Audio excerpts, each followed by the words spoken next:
My cat, Bobo. Gonna do this chunker. I guess it's technically a spall of dacite. Hopefully it works out. I tried to film a dacite the other night and it broke in half. So we'll see what we get. Super sharp stuff. This is one of my personal favorites because it's so uniform and it's sharp like glass, but not as brittly. So, first thing we got to do. Oh yeah, and I'm in my Tootsies. It's hot tonight. Hot and humid. So I got my broom and stuff handy, so as soon as I'm done I can sweep up before I take a step. And I got my shoes over there where the cat is. The cat's trying to catch this mosquito hawk that's flying around and bothering me. So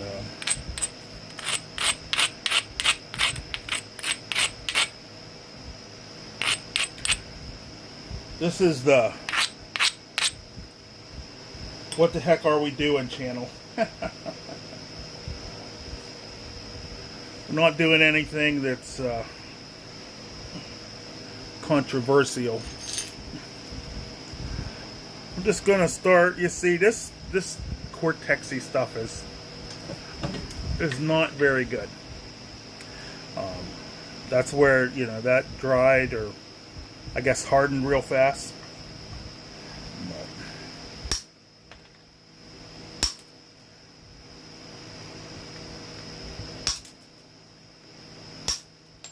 So, I'm thinking about this auctioning off all of my fishing equipment. I have not been able to catch a damn thing for years.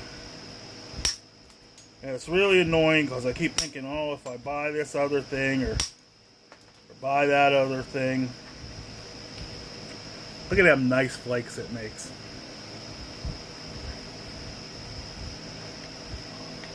That's what I like about dacite. I like the dark colored stuff. I'm not into the highly patterned. Spit it out, Jim. The highly patterned materials. Although I have, now this is the interesting part. I got a junk microwave. Yep, I got a junk microwave, and I'm going to get a microwave kiln so I can make some jewelries.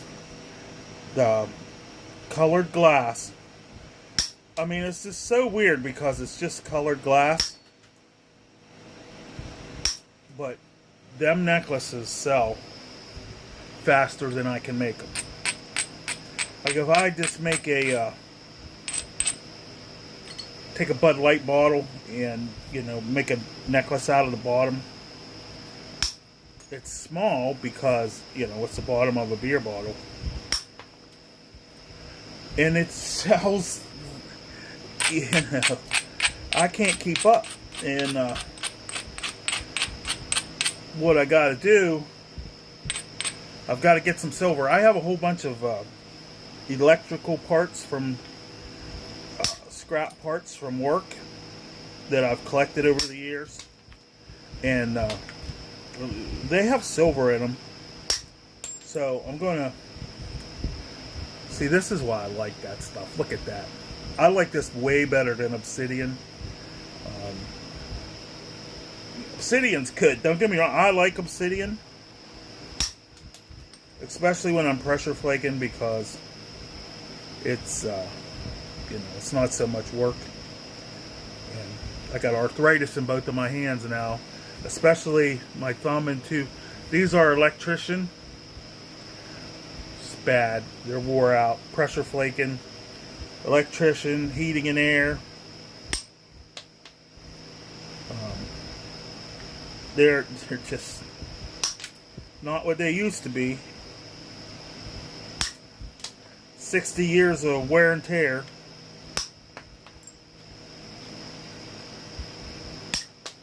Now the bad thing is when I work this stuff, and then I go to the flint, I have an adjustment period. Now you see I didn't abrade there anywhere, and even though this edge is thick, it's sharp because it's just a single craggly break. It's not something you would use to hunt with, but you don't have to abrade. You can use the flake scars as your platform, especially if you've got some thickness underneath, and it won't crush.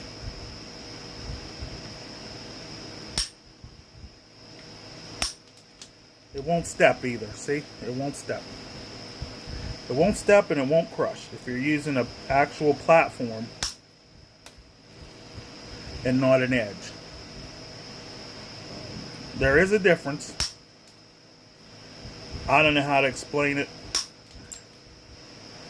I'm not really inclined to. I do abrade some. You guys have seen me. I abrade. It also helps to see the line of where you're at. And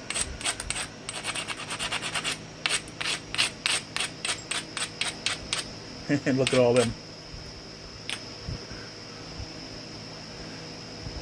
But needless to say, it's almost midnight, I think, and it's still like 82 degrees. And I don't know what humidity, probably 80 or 90% humidity.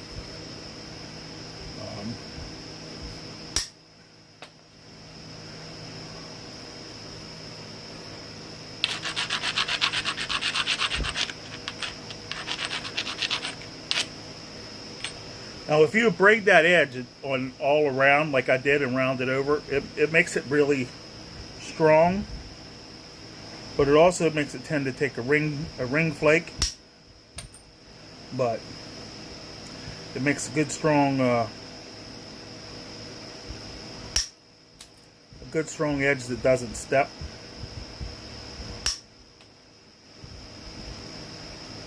I don't know what I'm going to be making, because things always go they always go awry, it seems like, because I haven't been napping much. I've been working on archery, and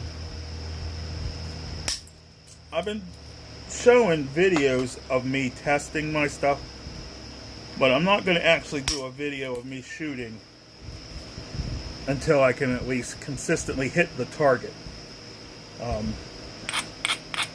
at 15 yards. That's my range that I hunt at, and I want to be able to be in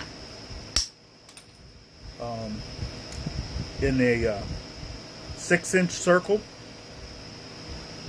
at that distance.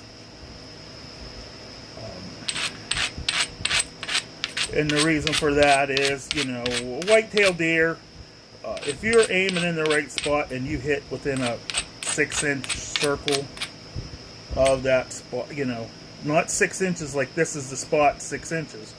It's like this is the spot 3 inches. So it's actually a 3-inch radius. A lot of people will take that out to 4 or 5. I know gun guys do. Gun guys will, if they can hit a pie plate, they're happy. But it's a little bit different when you've got hydrostatic shock, and look how pretty that stuff is. And 3,000 foot-pounds of kinetic energy to do the job for you. I calculated my bow. My bow shoots, I'm not going to use a self bow this year because I'm not going to have time. And I just don't have the inclination to fix it. I do have a, it's called a deflex reflex longbow. It's 42 pounds at my draw length, which is legal in my state, and it shoots the bamboo arrows I make pretty good. I don't know I guess I could go up to Cabela's and see if I could get them, shoot it through a chronograph and see what they come out. I might do that this weekend.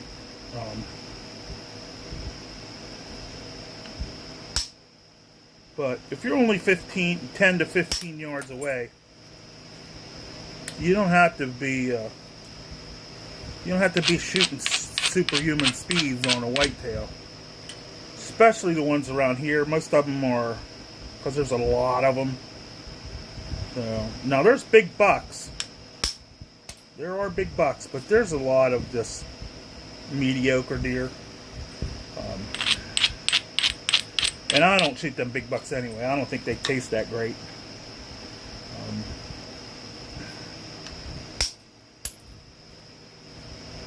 See there?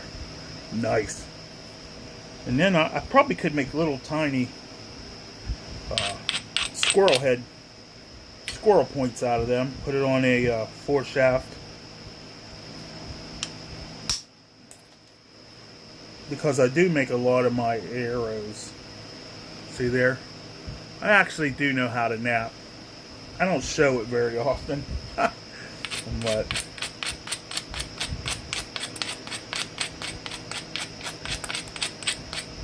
I'm more like the overcomer guy. You know, I do stuff where I'm trying not to spend money. I have to buy the rocks. No dacite here. No Texas chert here. The chert that is here is not really all that great. Yeah, I know, Flint Ridge.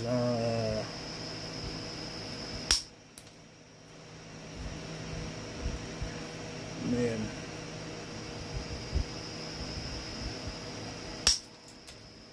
For my purposes, Flint Ridge does work. So, but I only make 1 1/4 by 1 inch arrowheads. As thin as I can make them. As long as they're in the neighborhood of 3/16 inch, they'll go into my arrows. And they're usually about 70 grains. I shoot the same arrows unless I specifically, like if it's before bow deer season and I'm out squirrel hunting, I have to have a like if this was the point, I have to have a stopper so that it could not be considered a big game. I got some cores saved from corn on the cobs, and I'm going to show you how to use them for small game points. They're actually pretty cool. And I'm just slowly working my way. See, I don't want to ruin this side. So I'm working my way until I can get a shot to start this other side.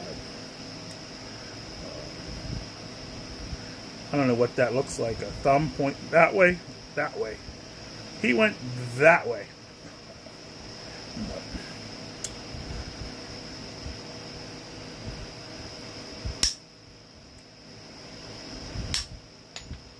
See, that's the other thing I like. Just barely hitting. Long flakes come off. Broad flakes that look cool.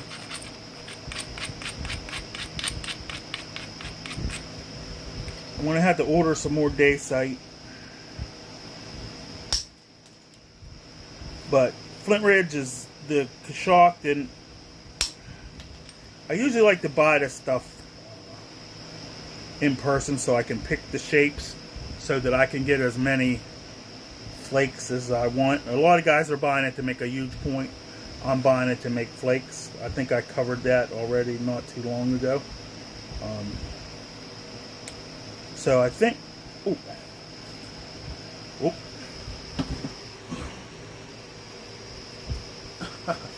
This is my first time ever napping barefoot, guys. I gotta sweep the floor.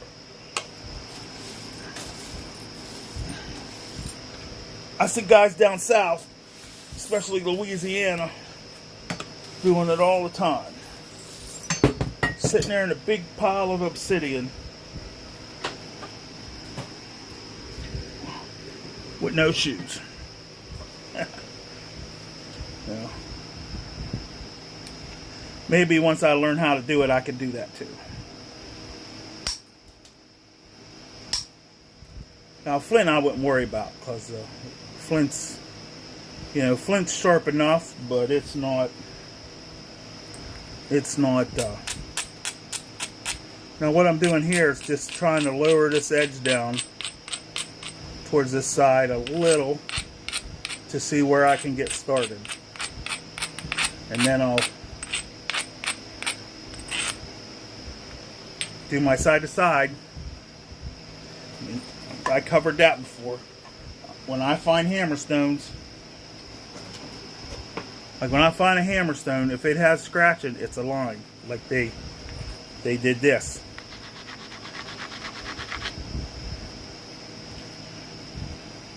That's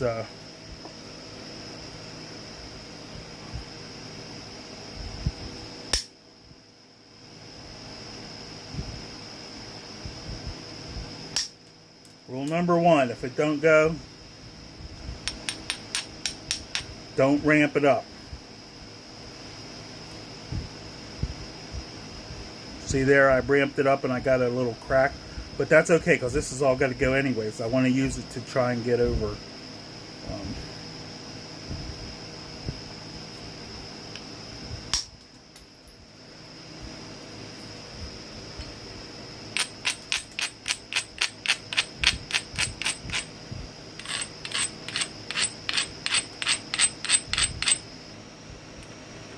See, I got a good spot right there to take this all down.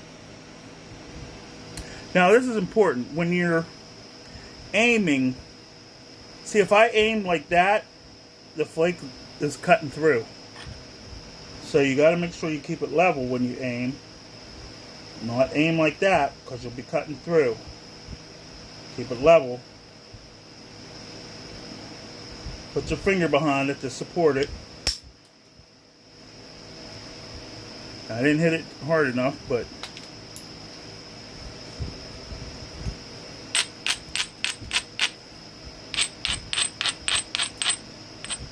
baby steps. Now I got a good isolated deal to come into here.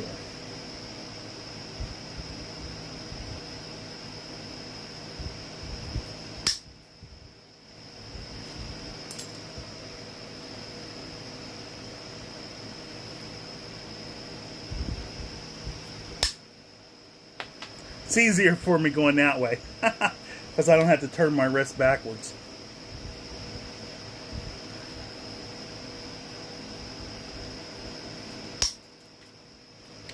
Play to your strengths, guys. Play to your strengths. Now that's lowering. That's not my abrade.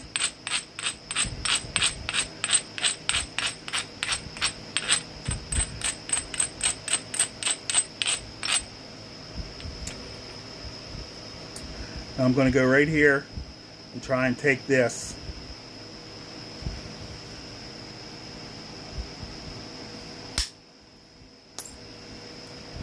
And it went, even though I was going into that mass.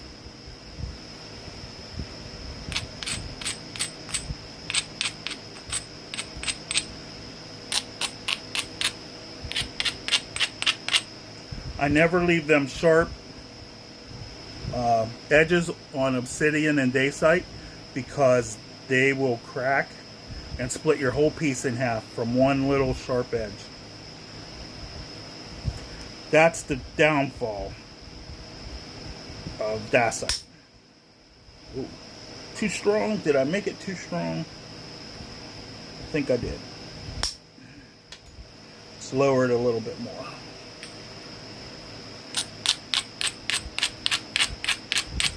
Now I could zigzag, but I'll lose a lot of width, which might not matter, but I'll also mess up my pattern.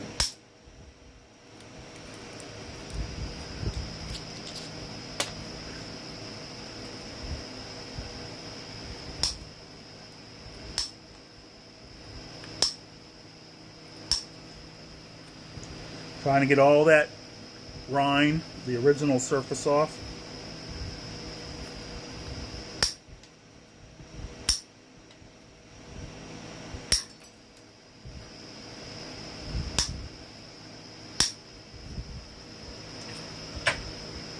Make some little knives, I guess.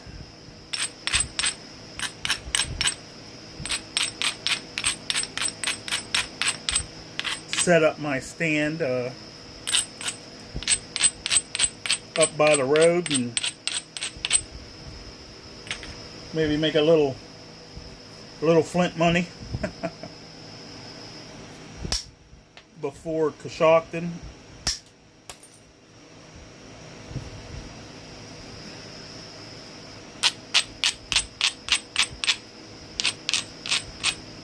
Now you can see what I'm doing. I'm going,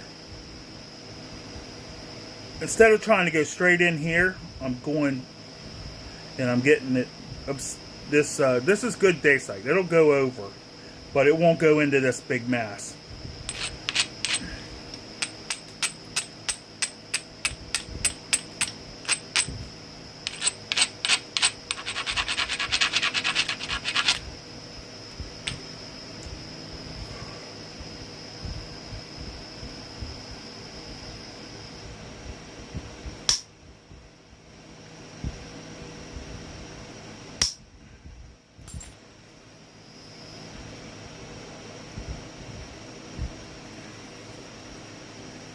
I made that too strong,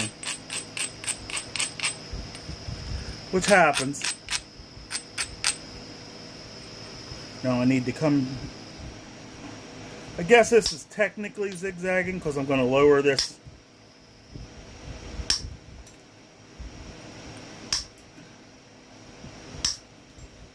I'm going to lower this whole area off of that flake.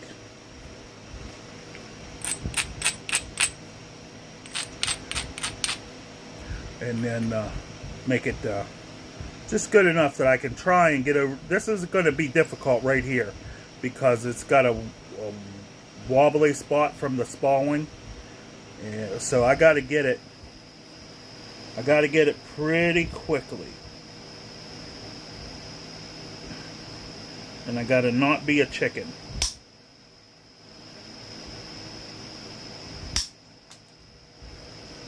See what I mean? I got a little doodad right there.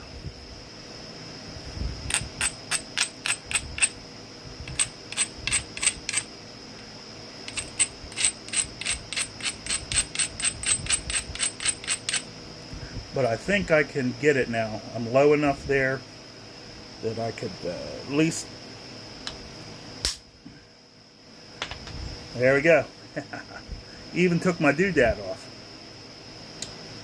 Step fracture or whatever you want to call it, rollout. I think it was more a rollout. Now I can walk down this. Now you see this is where it was spalled, so this is all anyways. If we can keep some of it, we will.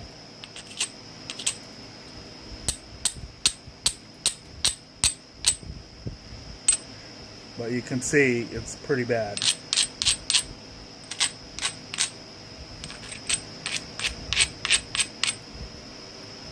I was spalling this with the hard hammerstone. Just because that's the easy way to go.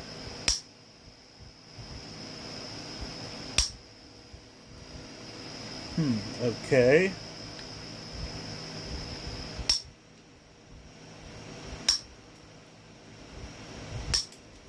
Now you notice that didn't go, so I didn't just hit it harder.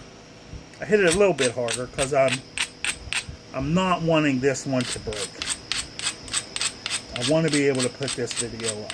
No, I'm not wanting this one to break. So.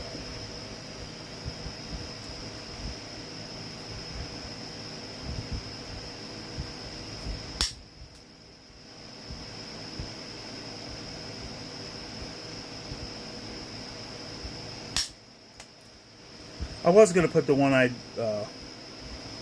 the video I made the other night up, because I usually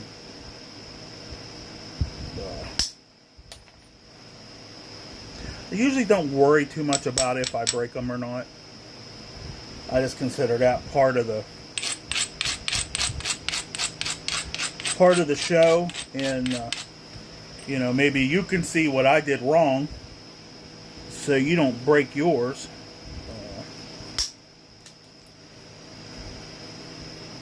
But it was going really good, and it was actually a really good video. And then it, you know, it broke, and I was just like, I'm not going to put that disappointment up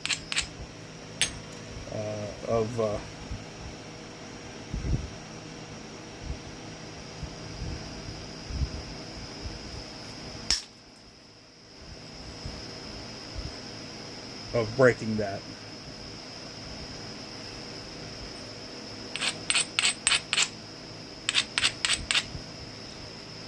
Probably time to do a little maintenance on my flaker.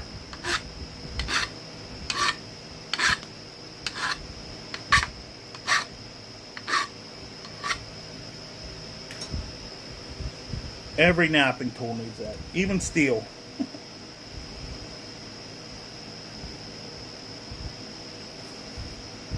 Now I'm getting down to thinner. See, from that spall, I could actually call this a quarry blank or something. Stash it away, make another one. But I'm going to try and finish it out. Where are we at?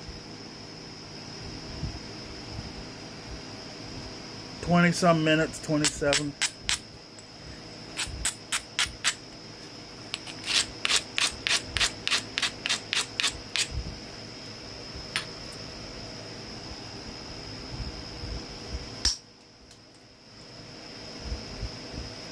I always feel like giving up on the YouTube videos, because everything you make,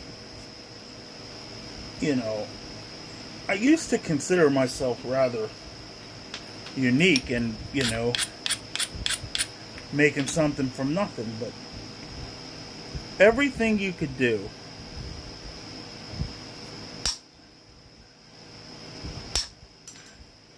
there's multiple videos of it on YouTube.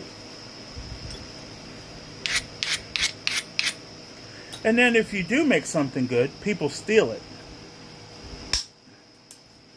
You know, they steal your idea, or they steal, quote, remix your video. You know,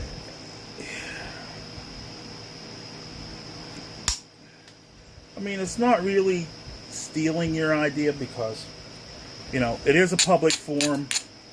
I like all the guys who put copyright and stuff, but when you sign up for that, if you read it, it says, you know, YouTube owns everything you put on there. So you don't really have copyright.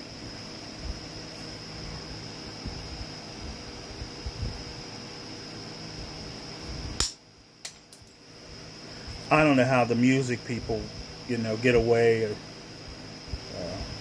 with that copyright stuff, because everybody does that. Everybody signs that agreement.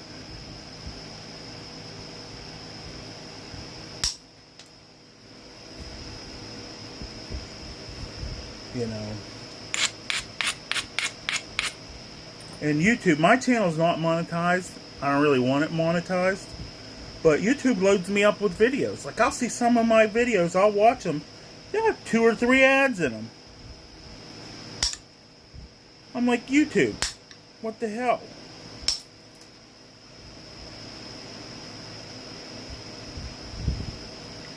You know?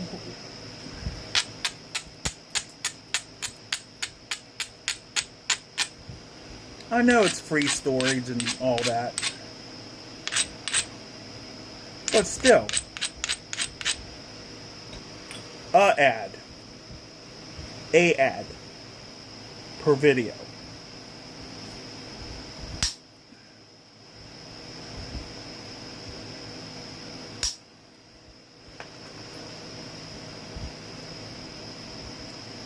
would not be so terrible. See, look how thin we're getting. I'm not messing up my good side too bad. Famous last words.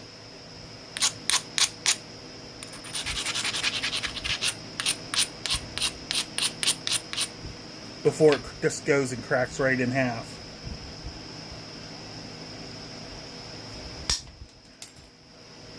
Oh, I needed that one. Didn't go all the way. There it went. See, it's not divey, but it's ripply. And that's because I stink at napping.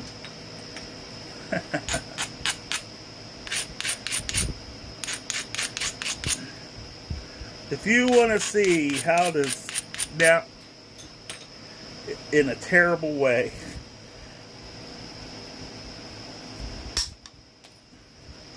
that's me. Just kidding. But kind of true. I mean, I don't like, even this is, like, for me, a huge thing. Where's my measure? We're going to talk about this. Now, I tried to get permission from the state to hunt with an atlatl. And their reply was, there's no season, so you can't hunt with it. So this is a 3 3/8 long point, 1 5/8 wide, 5/16 thick. That's pretty good, actually. Just pressure flake that out and make a knife out of it. I want to bring this center line over a little bit, and then that'll probably be it. And I'm not going to video pressure flaking. It's boring. It even bores me. There's lots of people that show pressure flaking. I have videos that show close-up pressure flaking. One of the main reasons I started doing this indirect, I saw Jack Crafty do it, and he wasn't pressure flaking these big flakes like that. Oh, look how good that one looks now. That is nice. That's a nice pattern.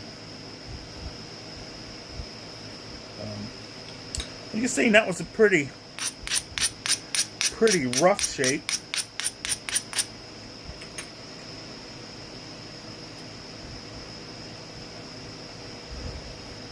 Here's where I break it, trying to fix the base.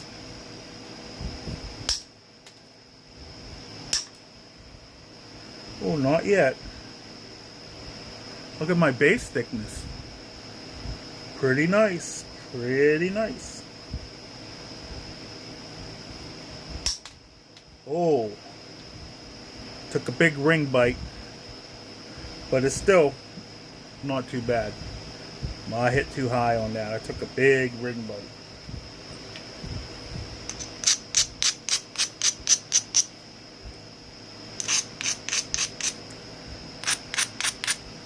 That's okay. It'll be in the handle anyways.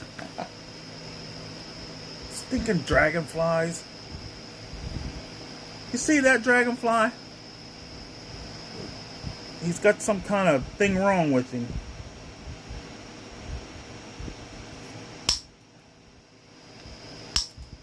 His butt's falling out. I don't know what the hell that is.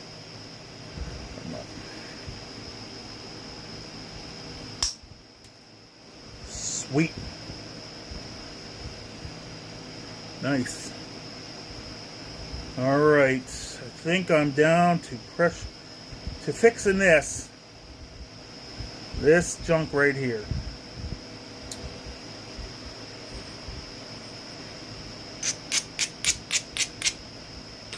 That's going to take delicacy. I'm going to hold it. I'm not pressing it in the middle. I'm just holding it, and I'm kind of letting it float, but I'm stabilizing the end. I just barely abraded. I don't want to make this tip too strong. Got that. Ooh, almost got it all. I need a good flake that's not a burn flake.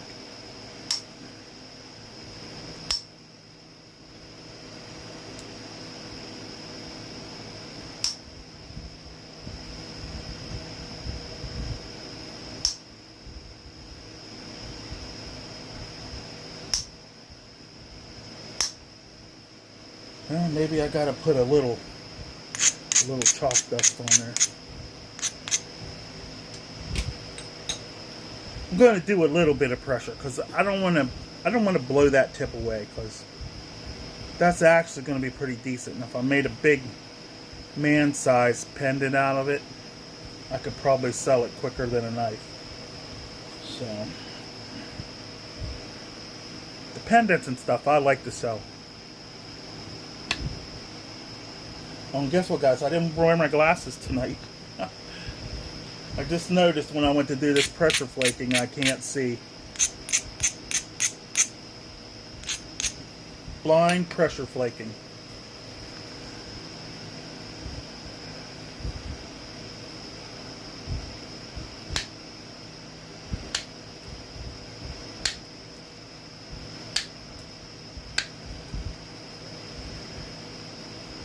Blind pressure flaking with Jimmy.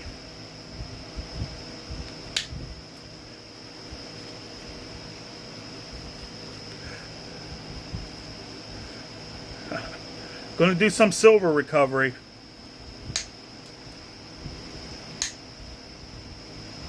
And how I'm tying that into the knapping is I want to make the silver wire for wrapping points, and I don't want to buy the silver because everybody thinks you know, silver's going up.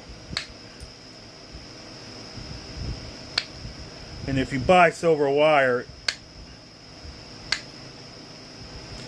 it's, you know, it's like $1 a grain, or it's ridiculous. So I have a plate, a draw plate, so I can actually you know, make my own wire.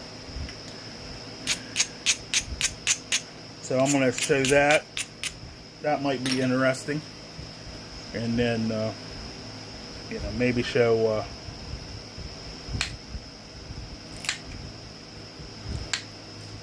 wire wrapping a necklace. I know I said I wasn't going to show this pressure flaking, but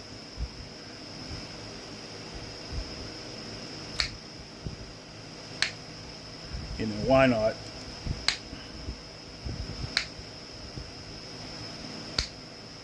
Wow, that is a tough spot. And obsidian can do that too. Just be a spot that's... I have obsidian from Utah. It's called Wild Horse Canyon. And that stuff will make steel spark. When I use a nail pressure flaking on it, it sparks sometimes. I just find that amazing. Let's put a little... See, that's like, if this was a big piece, that would be a diamond.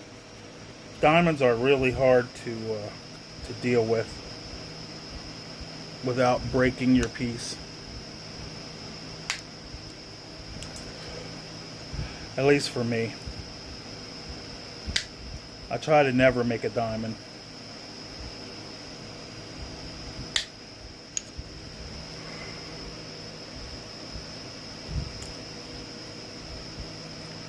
Now, this is a paper thin, so it's got to go.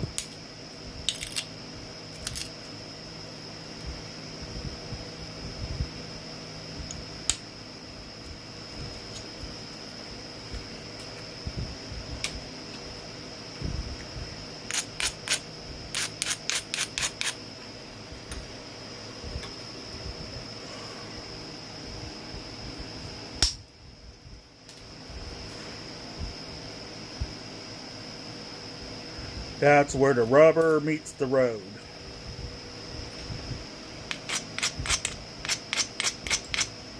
Oops, wrong one. I don't like that coarse abrader too much. In the beginning, it's pretty cool. But once you get going, it'll eat a lot. It'll eat your lunch.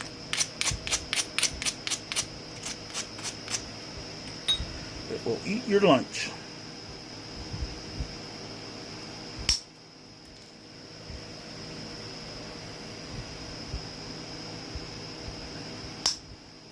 Trick here is not to overshoot. Not to overshoot.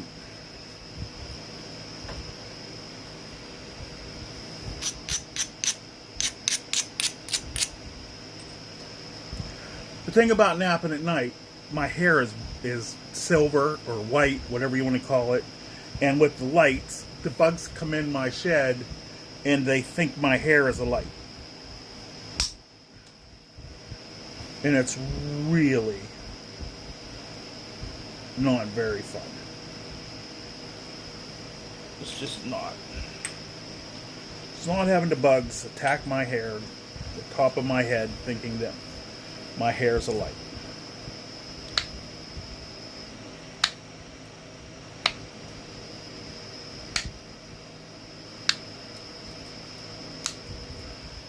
See, look at that guy.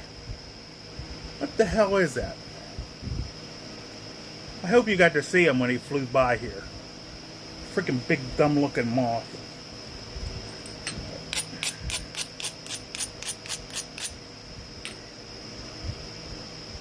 I got a hump right there, a hump right there, a hump right there, and a low spot right there. So I gotta be careful, careful, careful. Got a low spot in the middle.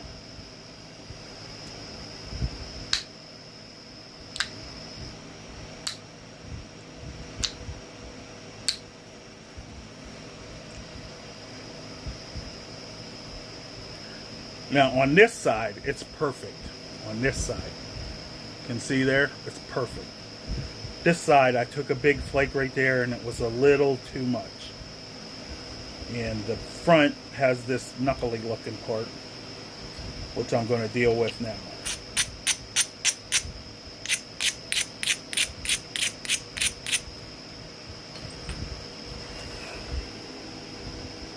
Pressure.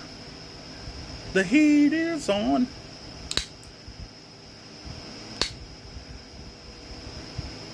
Oh no, that song's Under Pressure. Well, not too bad.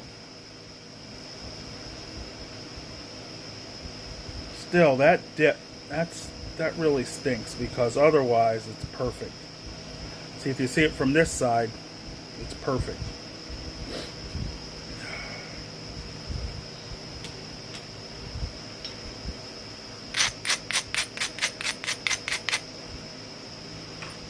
How thin can we go? We're going to thin this back end off.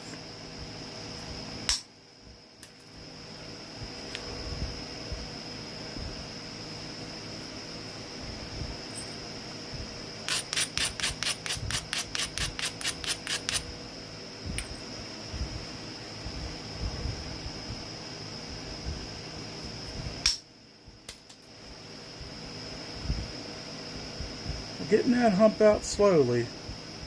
Now the bad part is, I'm going to have to try right there.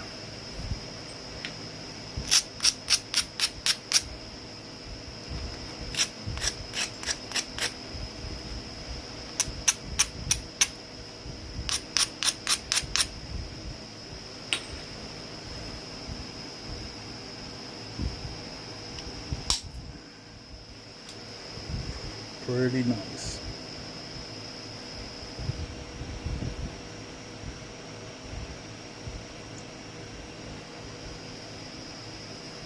End shot, not too bad.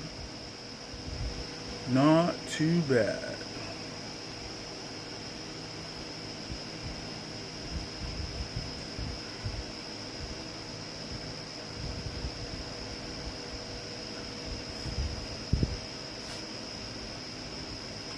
Alright everybody, that's all I'm going to do for tonight. I might finish it up on video tomorrow once I decide what I'm going to do with it. It's bedtime, and have a good evening or morning or wherever where you may be. Thanks for tuning in. Don't forget to subscribe and especially click like. And if you can, leave a comment. Tell me what you want me to do next. Oh, almost forgot. My width is 40 millimeters. My thickness